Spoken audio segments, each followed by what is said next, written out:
10월 19일 화요일 아침입니다.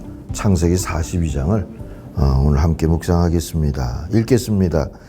그때 야곱이 애굽에 곡식이 있음을 보고 아들들에게 이르되 너희는 어찌하여 서로 바라보고만 있느냐. 야곱이 또 이르되 내가 들은즉 저 애굽에 곡식이 있다 하니 너희는 그리로 가서 거기서 우리를 위하여 사오라. 그러면 우리가 살고 죽지 아니하리라 하매. 요셉의 형 10사람이 애굽에서 곡식을 사려고 내려갔으나 야곱이 요셉의 아우 베냐민은 그의 형들과 함께 보내지 아니하였으니 이는 그의 생각에 재난이 그에게 미칠까 두려워함이었더라.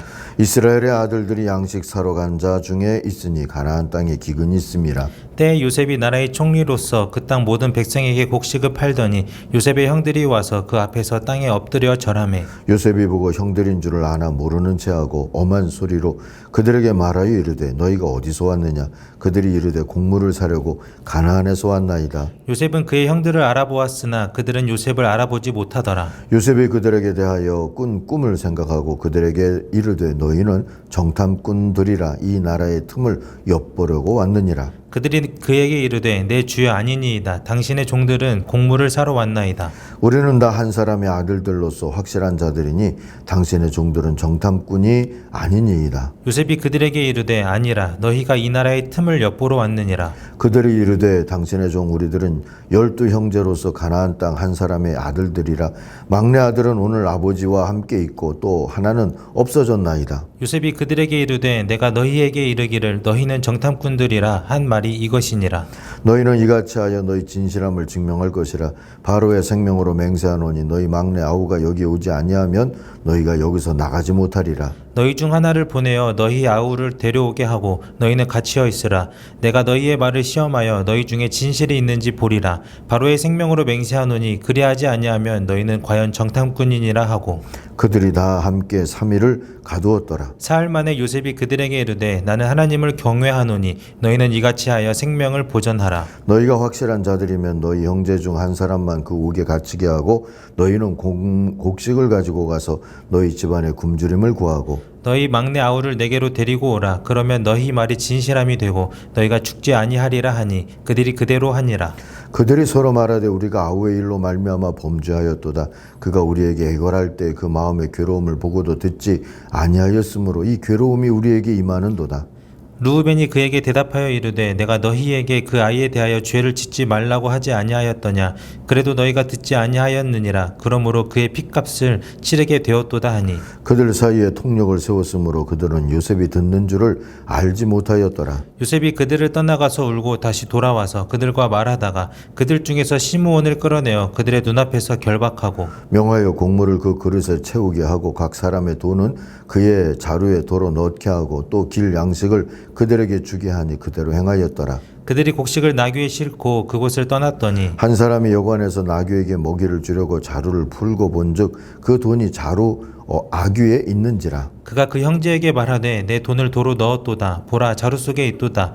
이에 그들이 혼이 나서 떨며 서로 돌아보며 말하되 하나님이 어찌하여 이런 일을 우리에게 행하셨는가 하고. 그들이 가나안 땅에 돌아와 그들의 아버지 야곱에게 이르러 그들이 당한 일을 자세히 알리어 아뢰되 그 땅의 주인인 그 사람이 엄하게 우리에게 말씀하고 우리를 그 땅에 대한 정탐꾼으로 여기기로.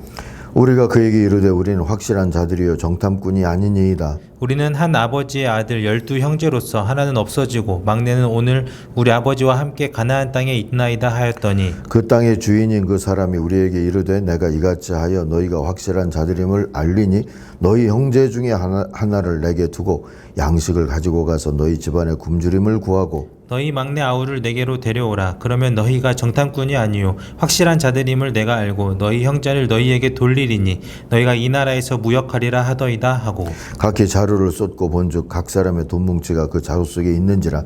그들과 그들의 아버지가 돈 뭉치를 보고 다 두려워하더니 그들의 아버지 야곱이 그들에게 이르되 너희가 나에게 내 자식들을 잃게 하도다.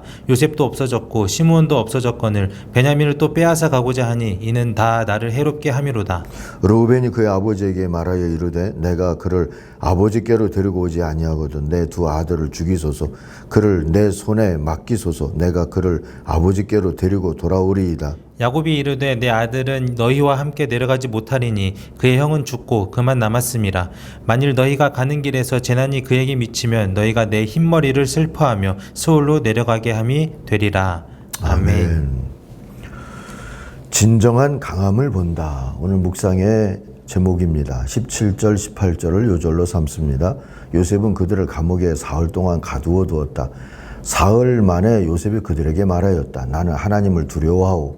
당신들은 이렇게 하시오. 그래야 살 수 있어. 시인 박노해가 노래한 진정한 강함이라는 시가 짐 큐티에 실려 있죠. 한번 낭독해 보겠습니다. 진정한 강함은 다친 강함이 아니다. 단순한 강함, 한바탕 강함이 아니다. 진정한 강함은 섬세함이다. 철저한 자기 절제력이다. 안의 기품으로 불의의 강함이다. 부드러운 강함이고 열린 강함이고 복잡성을 품어낸 강함이다. 진정한 강함은 비록 작아도 여려도 생을 두고 끝까지 정진하는 것이다. 흔들려도 끝까지 걸어가는 것이다.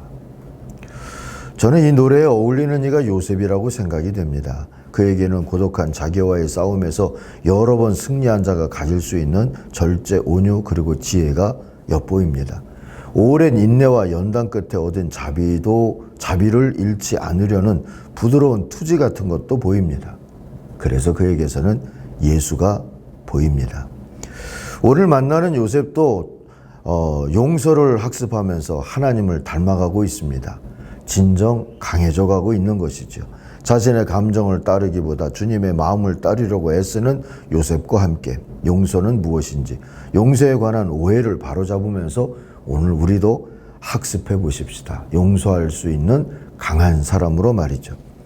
우선 용서는 잘못을 한 사람에게 그의 행동에 대한 책임을 면제해 주는 것을 의미하지는 않습니다. 우리가 누군가를 용서하면 그가 한 행동이 정당하다고 인정해 주는 것이라고 생각하기 쉽죠. 명백한 잘못을 한 사람에게 그의 행동이 그다지 큰 잘못은 아니라는 뜻을 전달하는 게 용서라고 생각하는 사람들이 많아요. 그래서 용서하기가 어려운 겁니다. 그러나 용서는 분노를 포기하고 그의 잘못에 대해서 어떤 식으로든 보상받을 권리가 있다는 생각을 버리는 겁니다. 용서는 잘못한 사람을 축복하고 그 잘못을 사랑의 교훈으로 받아들이는 겁니다. 우리가 용서하는 이유는 그 사람에게 면죄부를 주기 위해서가 아니라 잃어버린 내 마음의 평화를 되찾기 위해서입니다.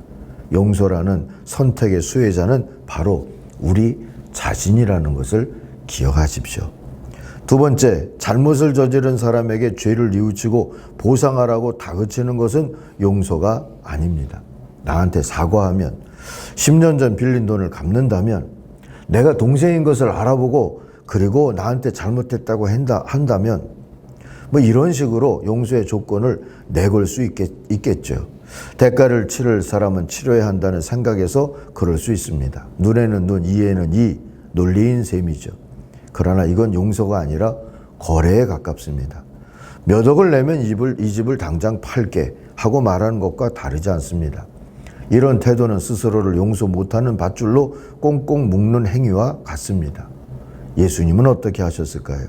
우리가 원한을 품게 된 형제가 있거든 하던 일도 멈추고 심지어 하나님의 제단 앞에 가던 일도 멈추고 가서 화해부터 하라고 가르치셨습니다. 보상을 기대하지 말고 자신을 위해 먼저 용서해야 한다는 뜻입니다. 세 번째, 용서는 우리가 틀렸다고 인정하는 것이 아닙니다. 인간은 누구나 본성적으로 자신이 올바르기를 바라죠. 내가 맞다 그러고 싶은 거죠. 그러므로 용서가 자신이 틀렸다는 것을 인정하는 거라고 잘못 생각하게 되면 용서하기가 더 어려워집니다. 난 옳아야 한다는 심리적 부담도 커지고요. 그런데 이런 생각이 얼마나 에너지를 낭비하게 하는지 아십니까? 얼마든지 생산적으로 쓸 수 있는 에너지를 나는 올바르다 하는 강박관념을 지키기 위해서 다 사용해 버립니다. 결국 그러다 쓰러지죠. 정신과 의사인 제럴드 젬폴스키 박사는 죄책감이여 안녕이라는 책에서 이런 질문을 하죠. 올바르게 살기를 바랍니까? 아니면 행복하게 살기를 바랍니까? 기억하세요. 올바름이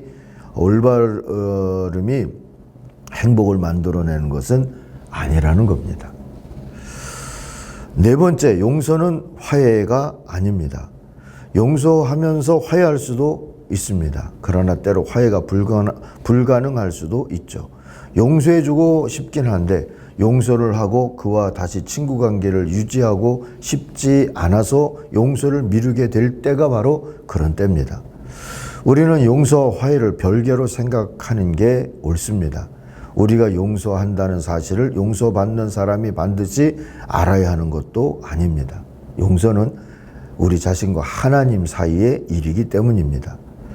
우리가 용서를 구하고 보상을 해야 할 때는 상대방에게 용서를 구한다는 사실을 알리는 게 마땅하지만 말입니다.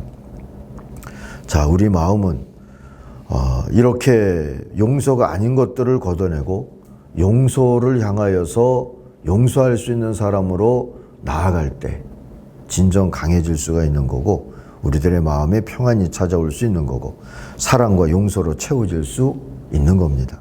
근데 그렇게 안 하면 우리 안에는 비난과 심판, 복수심만이 채워져 있기가 쉽습니다. 중간은 미안하지만 없습니다. 요셉이 지금 이것을 학습하고 있는 과정이라 여겨집니다. 용서로 또 사랑과 자비로 마음을 채우려면, 용서를 통해 마음의 짐을 벗어버리고 평화를 얻으려면 어떻게 해야 할까? 용서의 4가지 원칙을 말할 수 있습니다. 그건 내일 우리 말씀을 묵상하면서 함께 나누도록 하겠습니다. 아무쪼록 복잡하고 분주한 여러분의 마음을 하나님 앞에 내어놓고 잘 다스려서 용서할 줄 있는 사람으로 그렇게 진정 강해져가는 하나님의 사람들이 되기를 바랍니다. 기도하겠습니다. 하나님 아버지, 진정한 강함, 부드러운 강함, 우리도 알 수 있게 인도하여 주시옵소서.